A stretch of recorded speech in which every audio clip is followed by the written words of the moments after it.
The alarm tore through the ship before I even opened my eyes. Red light filled the cabin, pulsing against the walls like something alive. My hands found the console before my mind caught up with what was happening. Oxygen levels dropping. Hull pressure unstable. 3 minutes to critical failure. I am Daniel Ashford, captain of a small transport ship called the Meridian, and in that moment, floating somewhere between two dying stars, I was fairly certain I was about to become a footnote in a history nobody would ever read. My co-pilot, a sharp young woman named Laura Finch, was already strapped into her seat, fingers flying across the emergency controls. Her voice was steady, but I could hear the edge underneath it. Daniel, the outer hull took a hit. Something clipped us on the way out of the debris field. We are losing air fast. I did not ask what hit us. There was no time. I redirected power from the engines to the emergency seals, watching the numbers climb back from the edge, slow and stubborn, like a heartbeat refusing to stop. The ship groaned around us, metal complaining under pressure, and for a few seconds neither of us breathed easy. Then the numbers stabilized. Oxygen holding, hull sealed. The red light faded into a dull amber warning, and Laura let out a breath she had clearly been holding since the moment she woke up. "That was close," she said. "Too close," I answered, "and we are not out of it yet." We were 3 days out from the edge of what used to be Coalition space, carrying nothing but old records, a handful of supplies, and a mission that most people back home thought was reckless at best.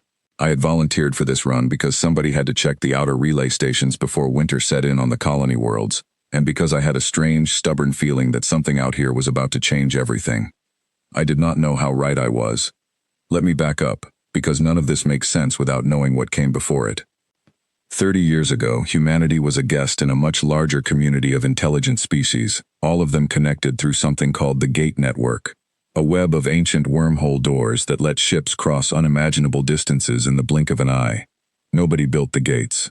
Nobody understood them fully. They were simply there, waiting, and whoever arrived first got to decide who else was welcome to use them. Humanity arrived late to that table.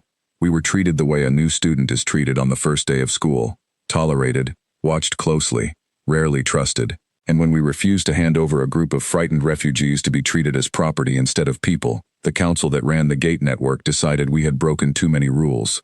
They voted to remove us. Every gate connected to human space was shut down overnight. No trade, no allies, no easy way to reach the stars we had only just begun to explore. The official message was simple and cold. Humanity would be left to find its own way, or it would not find a way at all. I was young when that happened, barely out of training, standing in the crowd of engineers and pilots who watched the broadcast in stunned silence. I remember an older mechanic named Peter Lang turning to me and saying, quietly, "Well then, we build our own door." And we did. It took years of failure, years of ships that never made it past the moon, years of arguments in cramped control rooms about physics nobody claimed to fully understand. But slowly, piece by piece, we built our own way through the dark, not through gates, but through something else entirely. A drive system that folded space just enough to cross distances that used to take lifetimes. It was rough. It was slow compared to the old gates. But it was ours, and nobody could take it away from us with a vote. By the time I was flying my own ship, humanity had colonies in 3 systems the old council never even bothered to claim, because their gates never reached that far. We were not thriving in the way the wealthier species did, but we were alive, we were growing, and we had stopped waiting for permission.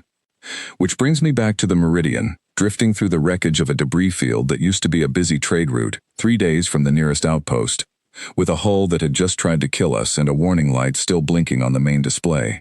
"Laura," I said, "pull up the relay data. I want to know what we hit." She tapped through the readings, frowning at the screen. "That is strange," she said. "This is not natural debris. These are hull fragments, old ones, Coalition design, judging by the markings." I felt something cold settle in my chest. "Coalition ships do not come out this far," I said. "Not anymore." "They do if they are running from something," Laura said. Before I could answer, the comms system crackled to life, a distress signal bleeding through layers of static, faint but unmistakable. I had heard enough training recordings to recognize the pattern immediately. Someone out there was in serious trouble. "I traced the signal," said Laura, already working the controls. "It is coming from a ship about 2 hours from our position. The transponder code matches an old Coalition vessel, passenger class." 2 hours, I repeated. "That is well outside our patrol range." "Daniel," she said, turning to look at me, "whoever is on that ship is running out of time. The signal is weakening." I looked at the amber warning still glowing on our own damaged hull, at the fuel gauge that was already lower than I liked, at the simple fact that helping a coalition ship was not part of any mission briefing I had been given. Then I thought about Peter Lang's voice all those years ago. Well then, we build our own door. Set a course, I said. We are not leaving anyone out here to die quietly, no matter whose flag they used to fly. Laura did not argue. She never did, not when it mattered. She adjusted our heading, and the Meridian groaned forward, hull still protesting, engines pushed harder than they were built for. The 2 hours felt like 10. Every few minutes another warning light flickered somewhere on the console, reminding us that our own ship was barely holding together. But the distress signal grew stronger as we closed the distance, and somewhere in that static I began to hear something else. Faint voices layered underneath the noise, panicked, desperate, speaking in a language our translators struggled to keep up with. When we finally reached the source, I understood why the signal had been so weak. The ship floating ahead of us was massive, far larger than the Meridian, but it was dead in every way that mattered. No lights along the hull, no visible engine glow, just a slow, silent drift through empty space, tumbling gently end over end like a leaf caught in a current. Laura, scan them, I said. Life signs, power levels, everything. Multiple life signs, she reported after a moment. Power is almost gone. Life support is failing. Daniel, there are children on that ship. That last part landed harder than I expected. I had grown used to distress signals meaning cargo losses or minor technical failures. Children changed everything. Prepare a docking approach, I said. We are going in. It is not that simple, Laura said, eyes fixed on her screen. Their airlock mechanism looks damaged. If we try a standard docking sequence, we could trigger a decompression event on their side. Then we do it the hard way, I said. Suit up. I am going out. She looked at me like I had lost my mind, which, to be fair, was a reasonable reaction. Daniel, our own hull is barely holding. If something goes wrong out there, I cannot come get you fast enough. I know, I said. That is why you are staying on the Meridian, keeping our ship stable, and talking me through every step. I need you here, not out there with me. She hesitated only a second before nodding, jaw tight, and began prepping the emergency suit while I checked the tether line twice, then a third time, because some habits keep people alive. The walk across open space toward that broken hull was the longest 10 minutes of my life. Every star around me seemed impossibly distant, every sound reduced to my own breathing echoing inside the helmet. Laura's voice stayed steady in my ear the whole way, calling out distances, warning me about debris, keeping me anchored to something real. You are almost there, she said. 15 meters. 10. 5. My gloved hand finally touched the outer hull, cold even through the suit, and I found the manual override panel exactly where the old Coalition schematics said it would be. Some things about ship design never change, no matter which species builds them. I am in, I said, working the mechanism with slow, careful movements. Opening the outer hatch now. The airlock hissed open, and I stepped into darkness lit only by my suit lights. The corridor beyond was cold enough to see my own breath fogging inside the helmet, and the silence pressing in from every direction felt heavier than anything I had experienced before. Then I heard it. A small voice, trembling, speaking words I did not understand but recognized instantly as fear. I followed the sound to a sealed compartment near the back of the ship, where a group of survivors had gathered around a single failing heat source. There were perhaps 20 of them, thin and shaking, wrapped in whatever fabric they could find.